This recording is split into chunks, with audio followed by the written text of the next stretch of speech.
कश्मीर में हमला, मोदी की गवर्नमेंट फेल, इल्जाम फिर पाकिस्तान पर। जी हाँ गाइस, आखिर क्यों क्यों सवाल तो बनता है ना।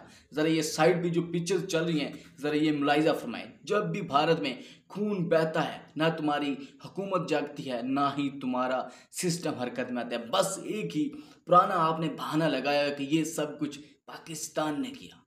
क्यों? कोई सबूत है आपके पास? नहीं है ना। कितनी बार पाकिस्तान पर आप इल्ज़ाम लगाकर अपनी नाअहली को छुपाओगे? आखिर क्यों? अब बस पाकिस्तान खामोश बिल्कुल नहीं रहेगा। अब सुन लो भारत, अब अगर एक और बार हमारे मुल्क का नाम जो है वो बगैर सबूत के घसीटा तो फिर अल्फाज का जवाब नहीं मिलेगा, बल्कि आपको इंजाम दिखेगा, जो कि पाकिस्तान ने पहले भी आपको अभिनंदन की शक्ल में आपको दिखाया था।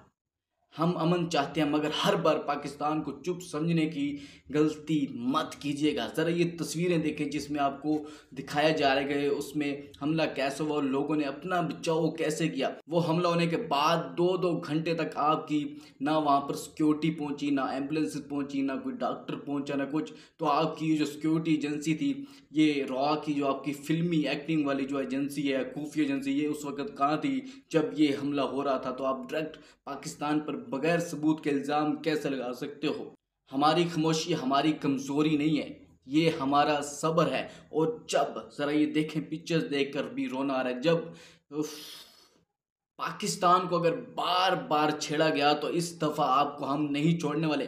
तुम्हारे कैमरे तो बचेंगे, लेकिन तुम्हारी ये शक्लें जो हैं ये नहीं बचेंगी। तुम्हारा गुरूर, तुम्हारा प्रोपेगेंडा और ये तुम्हारा अमन सब राख बनकर रह जाएगा। ज़रा ये देखें, हमने जो है आपकी तरफ अमन का हाथ बढ़ाया था, अब अगर वार आया तो हाथ नहीं मुट्ठी चलेगी। जी हाँ गाइस, पाकिस्तान जिंदाबाद, पाकिस्तान जिंदाबाद, पाकिस्तान आर्मी जिंदाबाद।